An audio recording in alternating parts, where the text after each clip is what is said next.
रीवा में 29 और 30 मार्च की रात खास होने वाली है। रीवा के कृष्णा राज कपूर ऑडिटोरियम में 2 दिवसीय सिंधियत जो मेलो कार्यक्रम आयोजित होगा, जिसमें देश विदेश के कलाकार शिरकत करेंगे। कार्यक्रम में अमिताभ बच्चन के कॉपी कलाकार मंच पर प्रस्तुति देंगे। वहीं मुंबई, राजस्थान और इंदौर के ख्याति प्राप्त कलाकार भी अपनी प्रतिभा दिखाएंगे।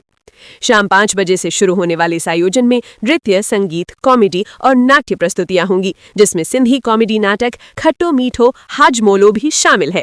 सिंधु यूथ विंग द्वारा आयोजित ये कार्यक्रम पूरी तरह निःशुल्क रखा गया है, जिसमें शहर के जनप्रतिनिधि और स्थानीय कलाकार भी भाग लेंगे। ये कार्बन अमिताभ बच्चन है, जूनियर अमिताभ बच्चन। ये रीवा आ रहे हैं राज कपूर ऑडिटोरियम में 29 और 30। मातृशक्ति को आत्मनिर्भरता को लेकर संस्था कई वर्षों से परंपरागत कार्यक्रम करती चली आ रही है।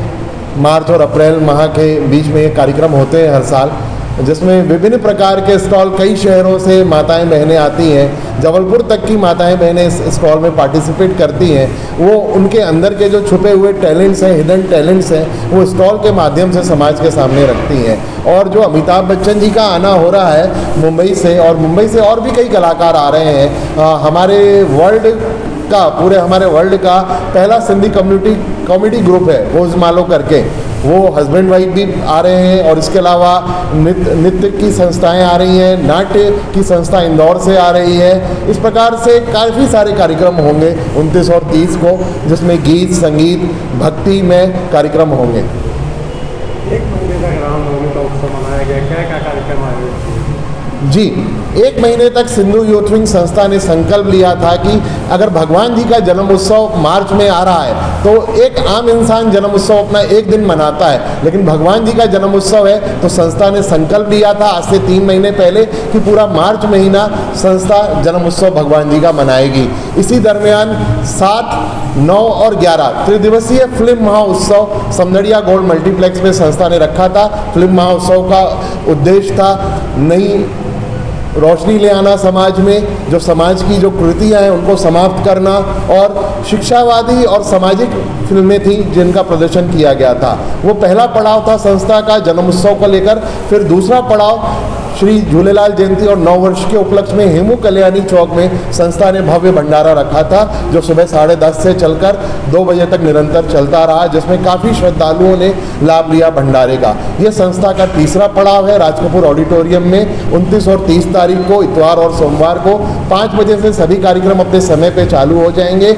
रात्रि तक कार्यक्रम चलते रहेंगे। सभी कार्यक्रमों का निःशुल्क टोटल संस्था ने निःशुल्क रखा हुआ है। सभी कार्यक्रमों का प्रवेश, किसी भी प्रकार का कोई प्रवेश शुल्क नहीं लगेगा। सभी कार्यक्रम पूर्णतः निःशुल्क है।